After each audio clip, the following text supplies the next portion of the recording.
If you're used to having white ugali every single day, today I'm going to be showing you how to make brown ugali, which is very healthy. So over here I have my brown ugali flour, which consists millet and cassava. So the flour is rich in vitamins, minerals, and it's also a good source of energy. So you'll be full for longer. You'll place a pot or sufuria over medium heat and add water. Once the water comes to a boil, I'm going to gradually add in my millet flour as I stir, making sure that I have the right consistency. Once everything is combining, I'm going to use my spatula and give my ugali a good mix. This is to break the lumps. As you mix the millet flour to combine with the water, you can add in little bits of the millet flour to get the right consistency. The texture of the brown ugali is a little bit sticky because of the cassava flour, so don't worry if your brown ugali is not looking firm. Once everything is looking very perfect, you're going to reduce the flames to low and cook for around 5 to 10 minutes. So you have to cook for long because the millet flour takes a while to cook and you don't want to eat some raw ugali. So in between, make sure you flip the ugali so that all the sides can cook. After 10 minutes, my ugali is ready. So I'm going to use my spatula and mold so that I can transfer to my plate.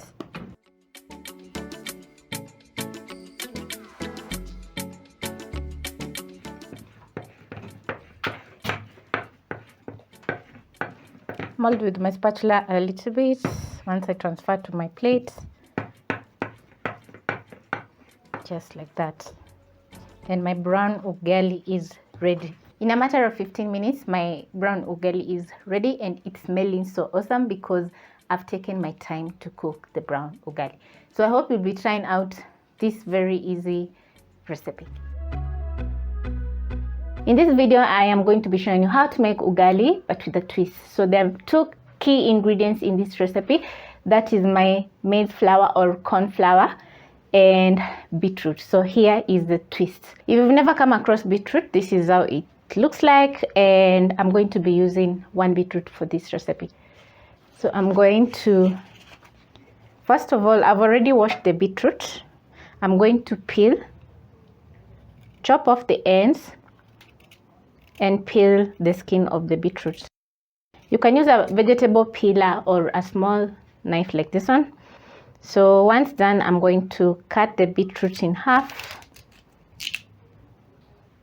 Here are my quarters. So next I'm going to chop into small pieces.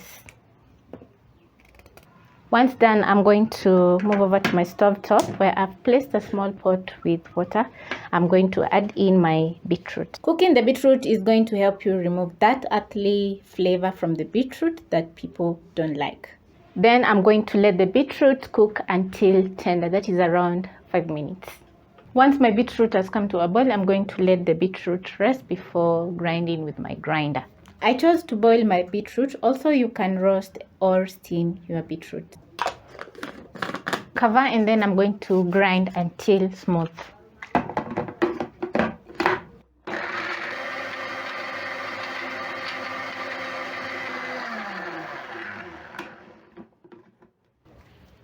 So I have a very smooth puree, beetroot puree.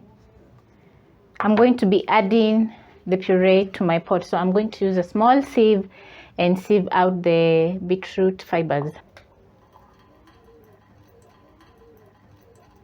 Press down using a spoon to remove the beetroot water. Once done, I'm going to be adding a little bit more water.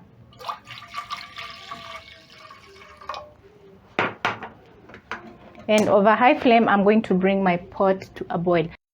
Beetroot is a good source of protein, fiber, vitamin C, and iron, along with some other benefits. And my maize flour is very rich in starch. All these benefits are going to make my ugali very healthy.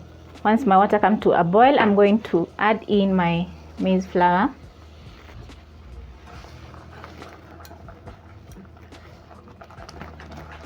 Using a wooden spatula or mwiko, I'm going to mix the ugali until fully combined with the water. Once my maize flour is combined with the beetroot water, I'm going to let my ugali cook for around 5 minutes as I spin around using my wooden spatula. The secret is to mix the maize flour with the beetroot water until all the flour has dissolved into the water, so you don't have lumps in your ugali or in your beetroot ugali. You can pair this healthy beetroot ugali recipe with some proteins and some vegetables. So I am going to be enjoying mine, and I hope you're going to try out this amazing recipe. Ugali or sima is a type of cornmeal made from maize or corn flour, and it's found in many countries here in Africa with different names. So I'm going to be using around 5 cups of water and 3 to 4 cups of my maize flour. So I've started by placing a cooking pot over high flame, added water, wait for about 3 to 4 minutes so that the water can come to a boil. Next, I'm going to scoop out a cup of water, reduce the flames to medium-low, then add in my maize flour as I stir around.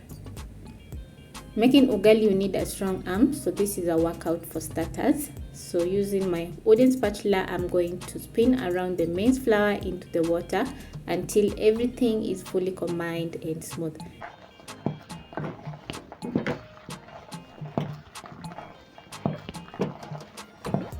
Ugali is a staple food here in Kenya, so you find that people prepare ugali every day for their side dish.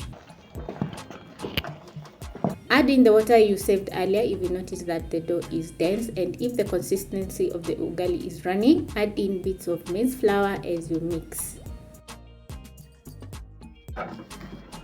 By reducing the flames to low, you're going to allow the slow cooking of the ugali as you mix, because if the flames are high, it will be hard for you to pound the ugali until it's smooth. So you first reduce the flames and then you bring the flames to high after everything is fully combined. That's how I make my ugali. So now everything is fully combined. I'm going to bring the flames to high and cook my ugali while spinning around with your wooden spatula or with your mwiko, and let the ugali cook for around 2 to 4 minutes. After several minutes, this is how my ugali is looking like, and it's almost done. I'm going to be molding my ugali with my wooden spatula into a cone-like shape. You'll know it's ready when you can smell some very nice aroma in the kitchen. And also the bottom part of the pan or the pot is going to be brownish in color. That means the ugali is ready.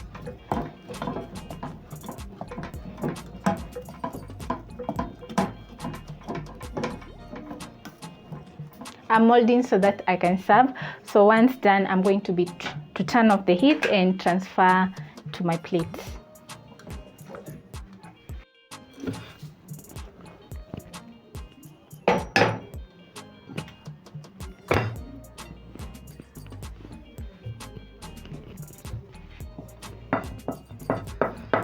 You'll find that enjoying ugali is very satisfying and filling, and you can pair ugali with almost anything. It can be vegetarian, or you can include some meat and some greens, and it's still going to be so good. So my ugali is ready to serve for my family because this is for our lunch, and we are going to be enjoying with some eggs and some greens. So this is how I make my Kenyan ugali. I like it a bit on the dense side, and it's very delicious once you try out the recipe.